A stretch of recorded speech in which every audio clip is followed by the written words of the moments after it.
Okay, everybody, let's go. Part two of nailing your hiring process for skills. We talked in the last video about preparing for the hire through a role audit. Now we are going to traverse into the hiring process itself.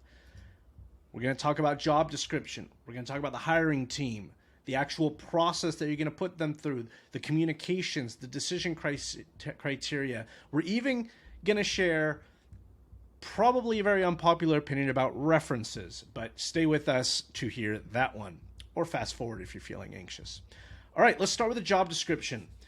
We all know the biggest mistakes out there is, oh, we're a rocket ship and we're this and we're that and we have the greatest benefits and we match 401k 6,000% and all these things. And that's great and all. Maybe you are all those things, but this job description is fishing. It's supposed to attract the right kind of people, not all the people.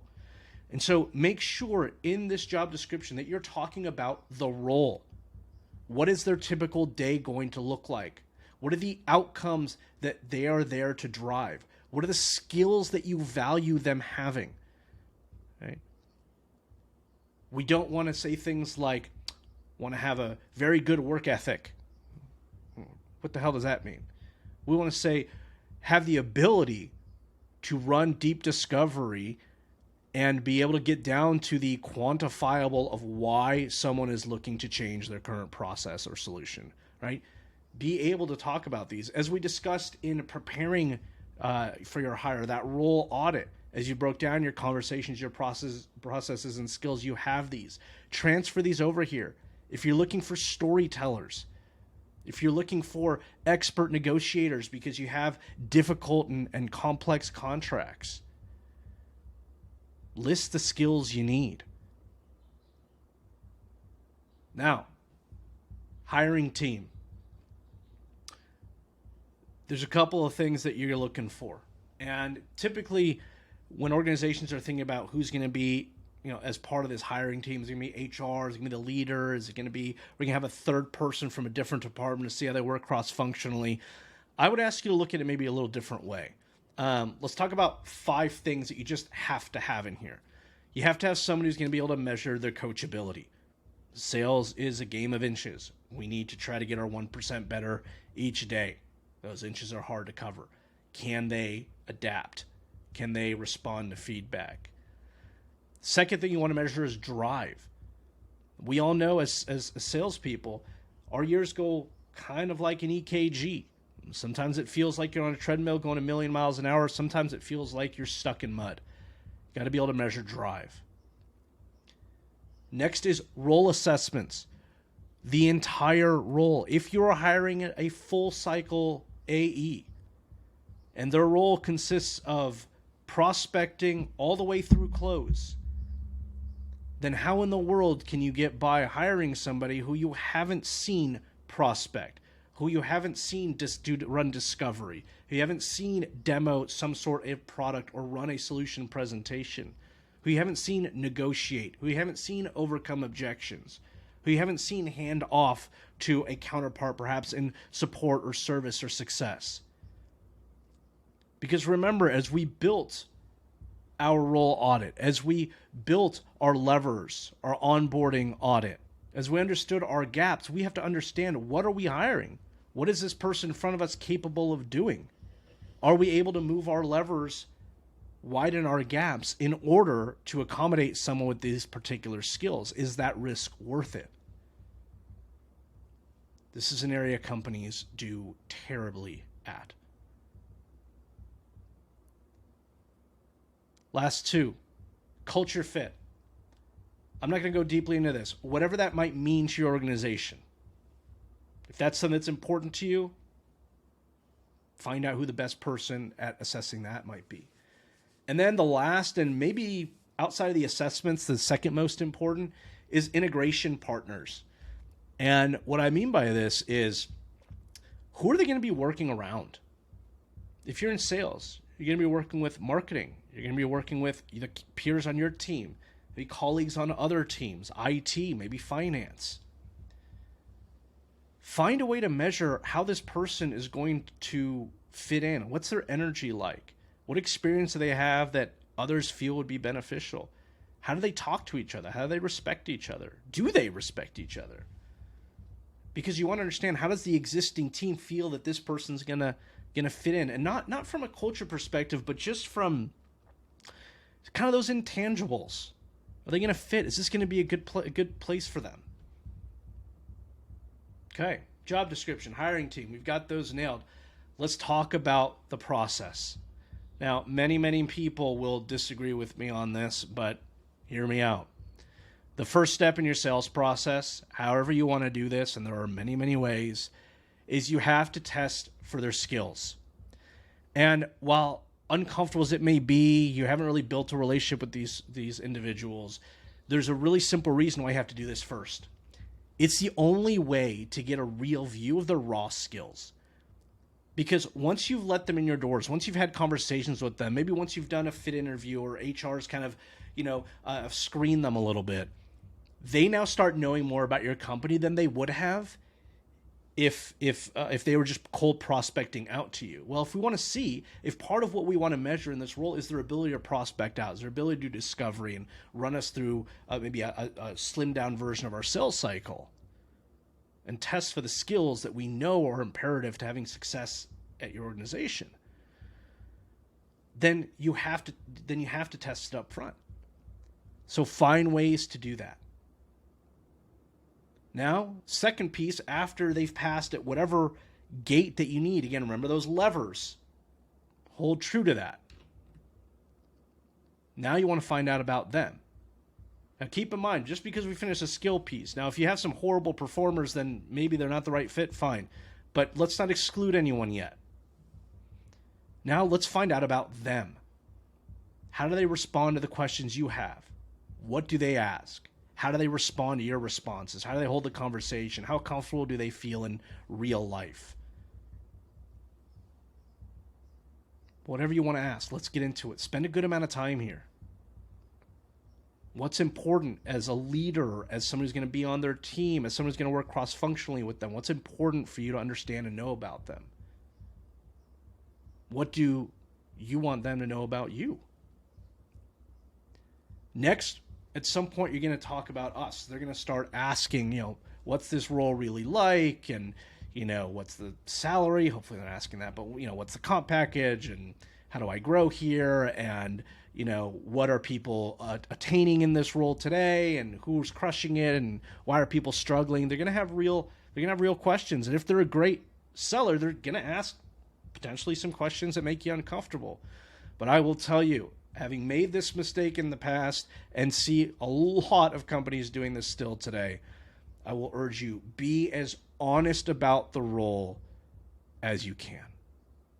Do not make the cardinal sin of telling them that, oh, you have leads for days, and they come to find out that 2 months in, those leads aren't as bountiful as you made it seem because you went and hired 10 more of them, and now those leads are split across a lot more people.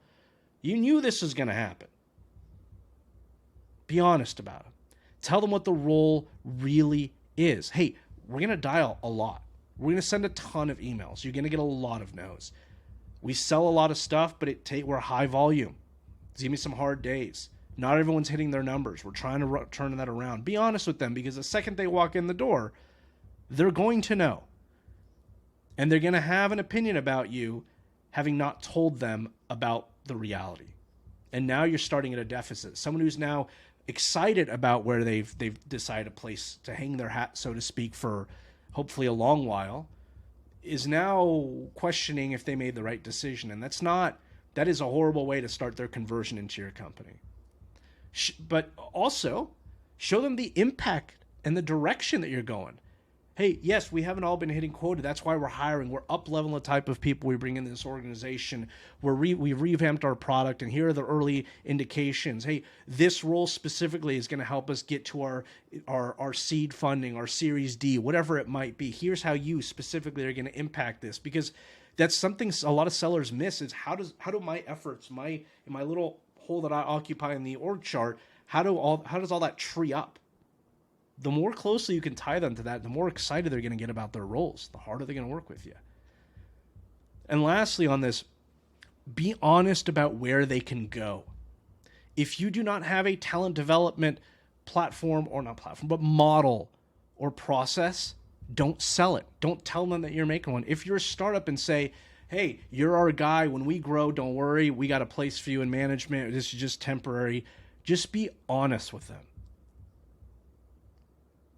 Probably enough to say about that. Commit to what's real.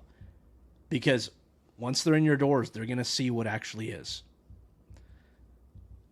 All right, let's talk about communications. Organizations have their kind of brand kits, their brand identity, their logos, their graphics, their icons, and all this great stuff that they spend a ton of time thinking about. They have their marketing tone. They have kind of their sales culture and overall culture and all that fun stuff. When we're hiring, what tone do we want to use with them? And what I mean by that is not necessarily like the words we use and how aggressive or soft we are, but what I mean by that is how do we want to come across? Do we want to be that over communicator that says, hey, here's where you are, here's what happens next, here's some extra information, check out our website, our blog, and here's some great ways to prepare for your next interview? Or are you going to be one of those ones that's just like, hey, you got an interview at Tuesday at 3 o'clock, HR reach out for the next step? Yeah, you're not a fit, brush them off. So you have to kind of understand where do you want to fall there? There's companies that believe in both ends of that and somewhere in between. Will you really tell them why they didn't get the job? Or will you just say, hey, we found more qualified applicants? How will you kind of give back to the pool? The mindset I've always tried to use for this is think of the people you don't hire, right? Because the people you're going to hire, they're going to be excited, right? Yeah, I got a job. Cool. But how can we give the people you don't hire a great experience? Because remember, the sales world is small. Some of the people we say no to today might be the perfect fit for us 6 months from now, 5 years from now. So be kind to the people that are putting their potential careers in your hands. Last two pieces. Decision criteria. Who has the final say? How will you weigh the skills versus the person versus the whole package versus their potential trajectory and how they fit into long-term vision? Someone has to rule. That's either the data or the people or a combination of both. Figure that out early and stick to it.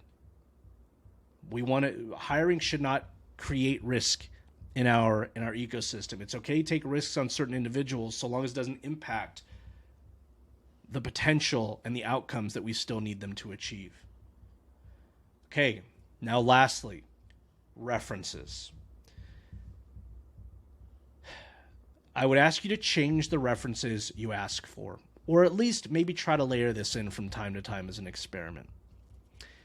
If you want an experienced seller, ask for 3 customer references of won or lost deals. If you want more entry level, if you found that's more of the niche that you're going for, ask them for teachers or others they've completed assignments for. And the why on this is really simple.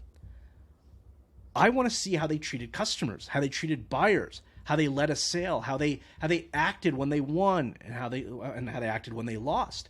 How did they respond?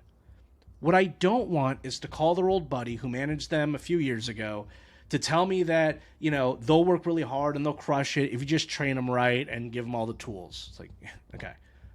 I want to see the overall quality of work when the pressure was on. I want to see whatever my interview didn't test of the hardest moments that they're going to have to go through. And I want to see who this person really is. Because after you've written an amazing job description and built the right hiring team and created the right interview process and understood your communications and tone, and you figure out your decision criteria and you've done the references, in my opinion, that's when you're ready to fully pass on somebody. Because you've done it right. So hopefully this helps take your sales hiring to the next level. If you have any questions, you know where to find us. And thanks for watching.